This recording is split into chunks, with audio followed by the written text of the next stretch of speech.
بخاری مسلم کے لفظ سنو، حضور سید عالم صلی اللہ علیہ وسلم فرمانے لگے، اس نے کیا پوچھا تھا، حضور جواب کیا دیتے ہیں؟ فرمایا فجر کی سنتیں کبھی نہ چھوڑنا، فجر کی پہلی 2 سنتیں کبھی نہ چھوڑنا۔ یا رسول اللہ صلی اللہ تعالی علیہ وسلم میری رہ گئی ہیں، رہ جاتی ہیں۔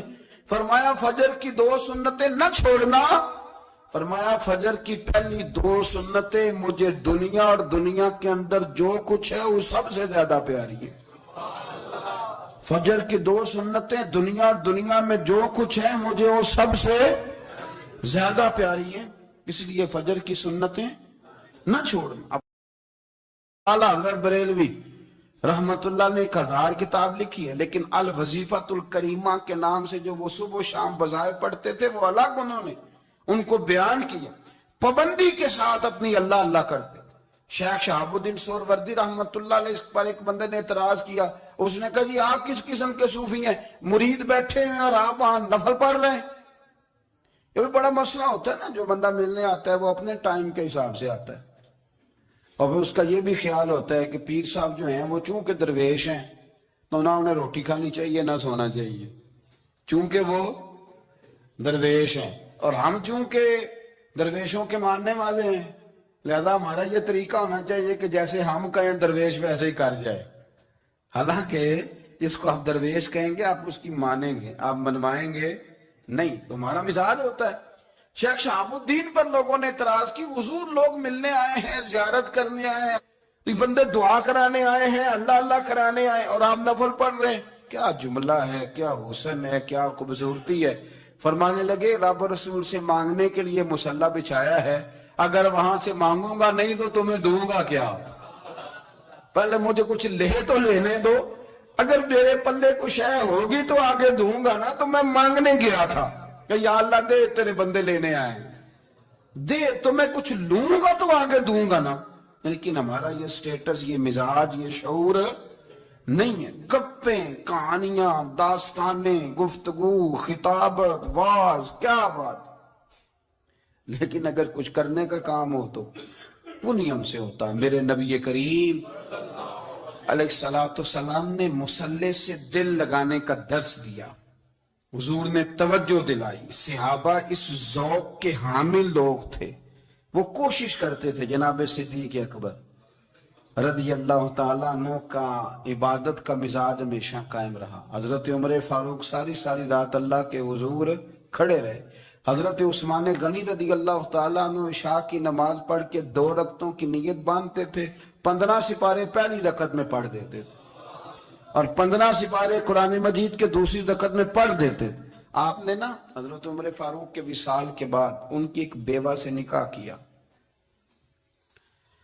حضرت عثمان غنی نے نکاح کیا۔ وہ خاتون آپ کے نکاح میں آئیں تو عرض کرنے لگی، امیر المومنین میرے لیے اعزاز تو بہت ہے کہ میں امیر المومنین کی بیوہ تھی تو امیر المومنین کی منکوحہ ہو گئی ہوں، لیکن حضور نہ تو میں جوان ہوں کہ میرے اندر رغبت ہوتی اور نہ میں اب اس قابل ہوں کہ کوئی خدمت کر سکوں، میرے ساتھ نکاح کی وجہ کیا بنی؟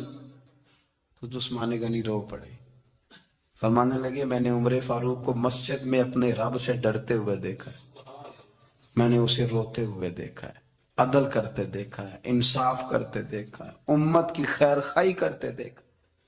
تمہارے ساتھ نکاح اس لیے کیا ہے کہ تم مجھے یہ بتاؤ کہ عمر فاروق گھر کے اندر اپنے رب کو کیسے راضی کرتے تھے، گھر کے اندر کیسے راضی کرتے تھے، وہ طریقے بتلاؤ، تم بتاتی جانا اور میں بھی اسی طرح گھر میں عبادت کروں۔ میرے رسول کریم علیہ السلام نے ارشاد فرمایا، حضور فرمانے لگے جس گھر میں اللہ کا ذکر ہوتا ہے وہ گھر زندوں کا ہے، اور جس گھر میں رب کریم کا ذکر نہیں ہوتا وہ گھر زندوں کا نہیں ہے۔ گھر نہ ہم نہ کتابوں میں پڑھتے ہیں کہ ایک بزرگ کہتے ہیں، حضرت فضیل بن عیاض کہتے ہیں کہ میں ایک گلی سے گزر رہا تھا تو گھر کے اندر کسی قاری صاحب نے قرآن کی آیت پڑھ دی، وَلِمَنْ خَافَ مَقَامَ رَبِّهِ جَنَّتَانِ، میں تے میرے کانوں سے ٹکرائی تو اللہ نے میری کایا ہی پلٹ دی، میں توبہ کر گیا۔ اب گھر کے اندر سے آواز آئے تو صحیح نہ تلاوت کی، پر اندر سے آواز آتی نہیں ہے، ڈیک بجنے کی آواز آتی ہے یا ٹی وی چلنے کی آواز آتی ہے، یا دھوم مچانے کی آواز آتی. عبادت کا وہ جو خاص شوق تھا، وہ جو حسن تھا، وہ جو توانائی تھی، وہ جو بات تھی. ایک جگہ پہ ہم بیٹھے تھے تو وہاں ایک صاحب آئے اور انہوں نے آتے ہی کہا کہ مہربانی کریں ذرا مجھے مصلی دے دیں، میرے نہ کچھ نفل رہ گئے. تو میں نے وضو کر لیا تو کوئی مصلی مل جائے. مصلی انہیں دے دیا گیا، وہ مصلی لے کے چلے گئے. تو پیچھے ایک صاحب نے تبصرہ کیا، کہنے نے کتنا ریاکار بندہ ہے، لوگوں کو دکھا رہا ہے کہ میں نفل پڑھتا ہوں. ہے کو بات کرنے والی. میں نے اسے کہا، میں نے کہا تو مہربانی کرنا اس طرح کی ریاکاری تو بھی کر، پکڑ مصلی اور جا تو بھی تھوڑی ریاکاری کر کے آ، اٹھ ذرا شکر کر. کوئی یہ ریاکار بھی ملا ہے، کوئی نفل پڑھ کے ریاکاری کر رہا ہے. اللہ کا میں کہتا ہوں کو پڑھے تو صحیح نہ یار، یہ کوئی دور ہے نفل پڑھنے کا؟ اس میں تو لوگوں کا مزاج ہی نہیں، طبیعت ہی نہیں. میں نے کہا چل مہربانی کر، یہ لے مصلی اور تو بھی جا تھوڑی سی یا کر یا ریاکاری کرو تو صحیح نا. مزاج ہی نہیں، ذوق. جمعے کی نماز پڑھ کے یوں دنیا بھاگتی ہے، او ہو پتہ نہیں کون سی پیچھے آگ تھی جو بجھائی جائے گی. اور آج تک لوگ مسئلہ پوچھ رہے ہیں کہ جمعے کی بعد والی سنتیں کتنی ہوتی ہیں. میں نے کہا کتنے سال ہو گئے جمعہ پڑھتے، کتنے سال ہو گئے، ابھی تک سنتوں کا نہیں پتا. ابھی تک نہیں علم کے پہلے کتنی رکھتے ہیں اور بعد میں کتنی رکھتے ہیں. فجر کی سنتیں کب پڑھنی چاہیے؟ سنو فجر کی سنتوں کے بارے میں.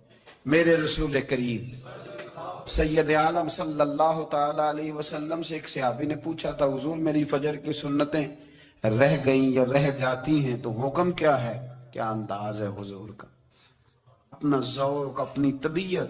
ہم نے نا ذوق غلط بنا لیا. اگر 20 بندے کہہ بھی دیں گے تو نے بڑی شاندار تلاوت کیا تو کیا اس سے بنے گا؟ 100 بندہ کہہ بھی دے تیری کیا بات ہے، کیا بات ہے نعت خاں کی، کیا بات ہے علامہ صاحب کی، پیر صاحب کی، پیر مہر علی شاہ صاحب رحمت اللہ علیہ. آپ تشریف فرما تھے تو آپ کے ایک ہی بیٹے بابو جی جن کو کہا جاتا ہے، جس دن صاحبزادے پیدا ہوئے تو خادم نہ وہاں سے نکلا. ان لوگوں کے شوق اور طرح کے تھے نا، تو ان کی توجہ بھی اپنے شوق کی طرف رہتی. تو خادم نکلا اندر سے، پیر صاحب مبارک ہو، پیر صاحب مبارک ہو، پیر صاحب مبارک ہو، پیر صاحب مبارک. وہ شور کر رہا ہے تو پیر صاحب کو وجد ہو گیا، اللہ اکبر اللہ اکبر اللہ. وہ کیا ہوا، کس بات کی مبارک دے رہے ہو؟ عرض کی حضور اللہ نے بیٹا دیا.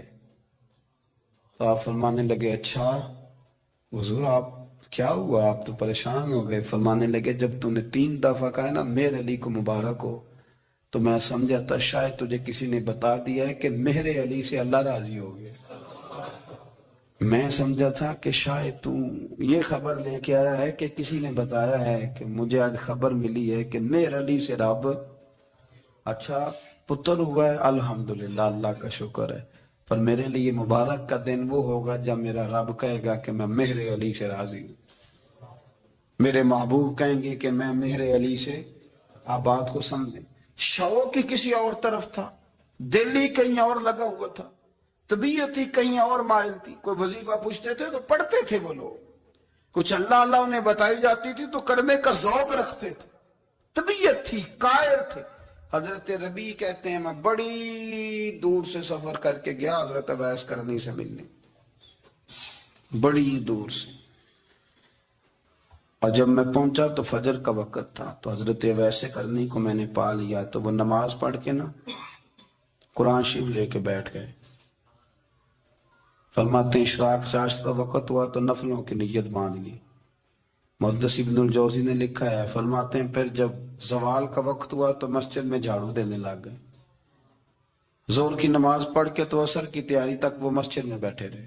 اور میرے نبی پاک علیہ السلام نے فرمایا جو نماز کے انتظار میں بیٹھا ہو وہ نماز ہی میں ہے، وہ نماز ہی میں ہے. فرمایا میری دنیا میری امت کی جو رہبانیت ہے نا وہ اتنی ہے کہ نماز کا انتظار کرے. اذان کے بعد نماز کا یہ راہب ہیں، یہ اس وقت چھوڑ کے بیٹھے ہیں سارا کچھ. فرماتے ہیں عصر تک انہوں نے اللہ اللہ کی، پھر مغرب تک کی، عشاء کی نماز ہوئی تو وہ نماز پڑھی تو وہ تھک گئے. اب مجھے وہ فارغ ہو مصلی چھوڑے تو میں ملاقات کروں نا. یہ آپ حیران نہ ہو کہ اتنی دیر بندہ کیسے اللہ اللہ کر. ہم نے کی نہیں نا اس لیے ہم پریشان ہیں. جو عادی ہوتے ہیں وہ کر بھی لیتے ہیں، وہ یہ کام میری بات کی سمجھ آ رہی ہے؟ جب جاتے ہو کسی دفتر میں تو 8 گھنٹے کھڑے رہ لیتے ہو نا، مجبوری ہوتی ہے تو کھڑے رہا جا سکتا ہے۔ پاسپورٹ کے دفتر بولیے، امیگریشن کی لائنوں میں، اور میں نے تو امبیسیوں میں بندے 12 گھنٹے پہلے جا کے کھڑے دیکھے، رہ لیتے ہیں کھڑے۔ تو اگر ان کاموں کے لیے رہا جاتا ہے تو اللہ رسول کے لیے بھی کھڑے رہا جا سکتا ہے۔ تو فرمانے لگے کہ جب عشاء کی نماز کے بعد آخر انسان تھے، تھک گئے، نیند کا غلبہ ہوا، تو تھوڑی ایسے آنکھ بند ہوئی تو کھلی تو رونے لگے۔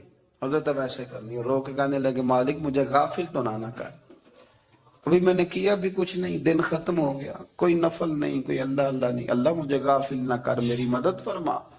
فرماتے ہیں جب وہ روئے تو میرے ساتھ جو شخص تھا، میں نے کہا اٹھو چلیں، کہنے لگا حضور ملنا نہیں، فرمایا جو میں لینے آیا تھا وہ مجھے مل گیا، جو میں ان سے سیکھنے آیا تھا وہ مجھے نصیب ہو گیا، اب اور میں نے کیا لینا، ختم ہو گئی بات، اٹھو چلیں۔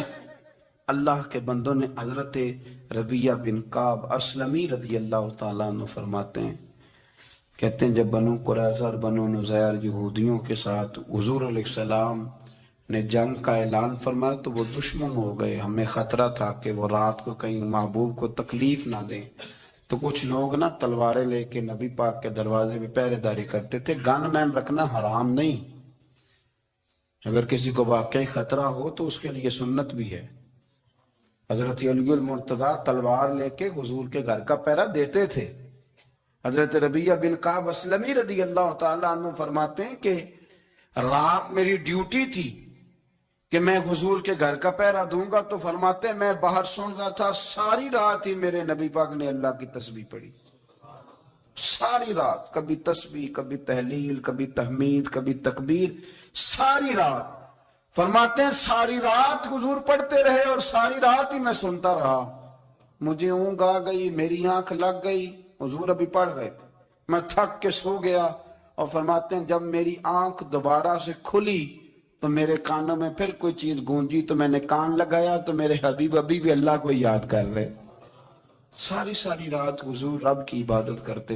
اسی لیے تو کہا یا ایھا المزمل قم اللیل الا قلیلا، ابھی ساری رات تو نہ جاگا کر، تھوڑا آرام بھی کر لیا کر۔ میرے بھائی اپنا مصلی، اپنی عبادات، اپنے وظائف، اللہ اللہ جو آپ نے کسی سے سیکھی ہے اس کو کبھی کمزور نہ ہونے دیں۔ شجرہ شریف جو کسی بزرگ سے آپ لے لیتے ہیں تو کیا رسم ہے کوئی؟ اس پہ کچھ لکھا ہوتا ہے، وہ پڑھنے کے لیے دیا جاتا ہے، اس پہ لکھا ہوتا ہے کہ یہ اللہ اللہ آپ نے کرنی ہے۔ ساری زندگی کسی اسکول میں داخل ہو گئے اور وہاں جا کے آپ نصاب ہی نہ پڑھیں، کتاب ہی نہ کھولیں تو پاس ہو جائیں گے؟ وہ کہتے ہیں میں 20 سال جاتا رہا ملا کچھ نہیں، تو آپ نے لیا کیا ہے؟ ایک اتنی سی کتاب تھی، اس کو تو کھول کے آپ دیکھ نہیں سکے، اس کے وظائف تک تو رسائی نہ ہوئی، اس لیے کہ اللہ اللہ کرنا مشکل ہے اور تصویر کھچانا یہ آسان کام ہے۔ تو جو آسان ہے اس طرف ہماری توجہ لگی رہتی ہے اور جو مشکل ہے اس طرف ہم ذوق پیدا نہیں کرتے۔ یا ایھا الناس اعبدوا ربکم الذی خلقکم والذین من قبلکم لعلکم تتقون، اے لوگو اس رب کی عبادت کرو جس نے تمہیں پیدا کیا اور تم سے پہلوں کو پیدا کیا، اس لیے عبادت کرو کہ تم پرہیزگار ہو جاؤ گے۔